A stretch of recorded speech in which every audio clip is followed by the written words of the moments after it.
आपको नवंबर 2025 याद है और लाल किले के पास हुआ वो बॉम्ब ब्लास्ट। लाल किले के पास हुए उस भयानक ब्लास्ट को लेकर एक बड़ा खुलासा हुआ है। संयुक्त राष्ट्र सुरक्षा परिषद की एक रिपोर्ट ने अब आधिकारिक तौर पर पुष्टि कर दी है कि इस हमले के पीछे al Qaeda in the Indian subcontinent का हाथ था।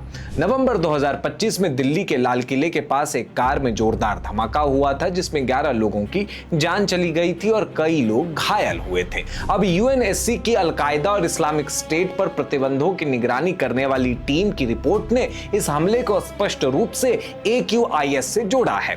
रिपोर्ट के मुताबिक AQIS अब पहले जैसा बिखरा हुआ संगठन नहीं रहा। उसने खुद को एक संगठित क्षेत्रीय आतंकी नेटवर्क में बदल लिया है, जो छोटे छोटे और अलग थलग सेल के जरिए काम करता है, अपना लॉजिस्टिक और वित्तीय नेटवर्क तैयार करके। रिपोर्ट में एक और चिंताजनक बात सामने आई है कि यह संगठन अब बांग्लादेश का इस्तेमाल करके वहां भी अपनी आतंकी सेल स्थापित करने की कोशिश कर सकता है। रिपोर्ट यह भी बताती है कि AQIS का नेतृत्व अफगानिस्तान की राजधानी काबुल में बना हुआ है और उसके नेताओं को वहां राष्ट्रीय पहचान पत्र तक जारी किए गए हैं, जिससे तालिबान और AQIS के बीच गहरे सहयोग के संकेत मिलते हैं।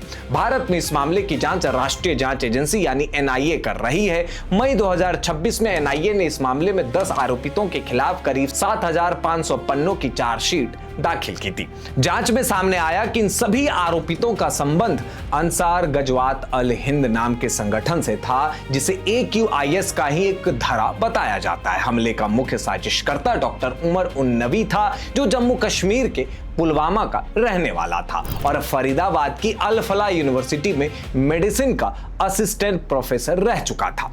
धमाके में उसकी मौत हो गई थी। लेकिन सबसे चिंताजनक बात यह है कि यूएन की निगरानी टीम ने अलकायदा और इस्लामिक स्टेट के रासायनिक और जैविक हथियारों में बढ़ती दिलचस्पी को लेकर भी आगाह किया है। रिपोर्ट के मुताबिक ये दोनों आतंकी संगठन वर्षों से ऐसे हथियार विकसित करने की कोशिश कर रहे हैं और भले ही अब तक तकनीकी दिक्कत की वजह से पूरी तरह सफल ना हो पाए, लेकिन इनसे जुड़ी जानकारियां ऑनलाइन आतंकी समुदाय में तेजी से साझा की जा रही। यही नहीं, रिपोर्ट यह भी बताता है कि AQIS पाकिस्तान के इत्तेहाद अल मुजाहिदीन जैसे संगठनों की रीढ़ बन चुका है, जो खैबर पख्तून में कई हमले के लिए जिम्मेदार रहा है। तो यह पूरा मामला सिर्फ एक धमाके की जांच तक नहीं रह गया, ये एक बड़े अंतर्राष्ट्रीय आतंकी नेटवर्क की तरफ इशारा करता है, जो अफगानिस्तान से लेकर पाकिस्तान और अब बांग्लादेश तक अपनी जड़ें फैलाने की कोशिश कर रहा है। और यह चिंता और बढ़ जाती है जब यह पता चलता है कि यह संगठन